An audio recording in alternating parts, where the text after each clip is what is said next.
Welcome to your Daily Writing Habit, episode number 234. If you're writing a book or thinking about it, or maybe you've started writing your book and you need some help getting it done, or maybe you need to reach more readers to let them know about your awesome book, you are in the right place. Good morning. I'm your host, Christine Whitmarsh. If you're looking for me online, look up Christine Inc., I-N-K. Each day, I'm sharing with you the writing habits I've learned over my 18 years as a ghostwriter, book coach, and author. I have found that 3 things in particular have a huge impact on your success as an author, and these 3 things can take someone who doesn't even really see themselves as a writer and magically transform them into a published author. Those 3 things are writing fundamentals, productivity, and mindset habits. Well, once again, good morning. And for those of you listening live, happy Sunday. And what we do every Sunday here on Your Daily Writing Habit is something called Sunday Story Time, where I read an excerpt from a book, sometimes my own, sometimes my clients.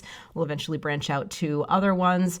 And then at the end of the book excerpt, I pose a learning question that can hopefully help you with your own book writing.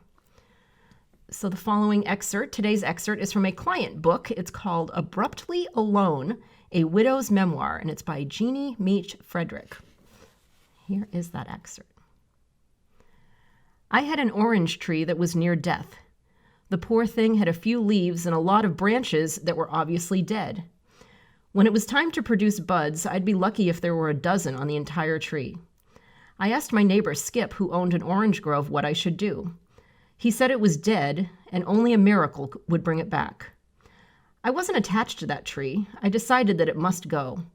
It was one of the 3 trees that Larry and I had planted several years earlier when we'd first moved into the house. With all his knowledge in landscaping and Florida plants, he took it on as a project. He'd strategically placed stakes around the tree and tethered it until it was large enough to stand on its own during a windstorm.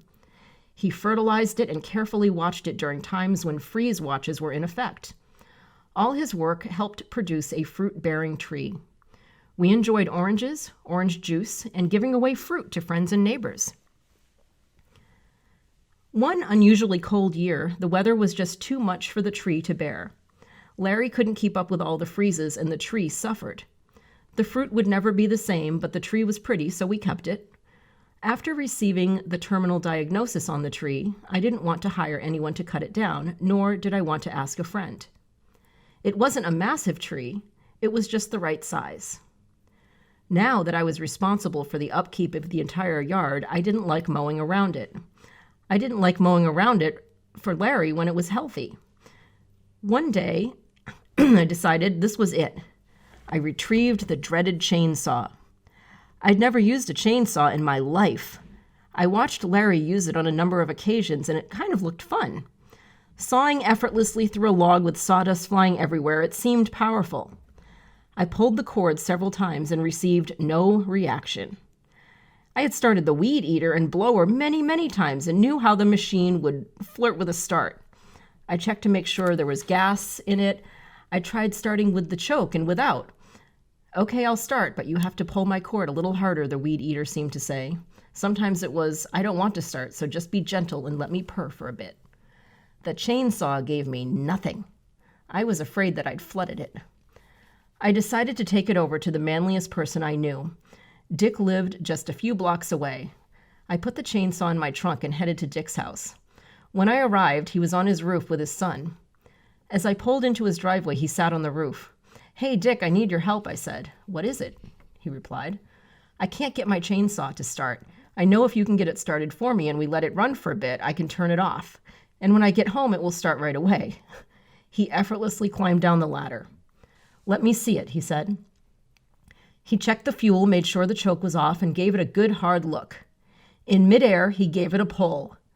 What really struck me about this was that he didn't have to put it on the ground and anchor it with his foot. The chainsaw didn't make a noise. He gave it 3 pulls in rapid motion and got a little sputter out of it. He paused for a moment, fiddled with something that I couldn't see, and if I would have seen it, I probably wouldn't have known what it was or what its purpose was. Again, he gave it a yank, and it fired right up. We tried to talk over the roar of the machine, but it was pointless, so finally he turned it off. I can come over and help you, he said. It'll be fine. He put the chainsaw in the trunk, and off I went. Sure enough, when I got home, it fired right up, and I went to work on my orange tree. Cutting it down was hard work, but it turned out to be more fun than I could have imagined. And the best part was that I'd done it all by myself. That is, if you don't count getting it started. That one task empowered me. It opened a whole new world of possibilities and opportunities. I figured out several mechanical issues around the house. For heaven's sakes, I could cut down an orange tree and change my lawnmower blades. I knew how to use a jack. I would have bet that I could have changed a tire, but thankfully that was one skill I was not tested on. Either way, there was nothing out of my reach.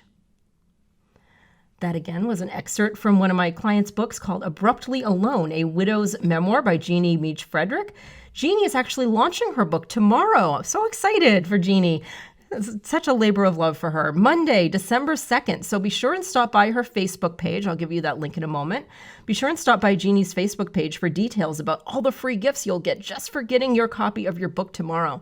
This is an awesome book. Now, I'm not the target audience for this book, but it really touched me, and it's such a powerful story about how to get through loss and kind of come out on the other side a stronger and just more empowered person, as you saw from that story, than you might have ever imagined you could be.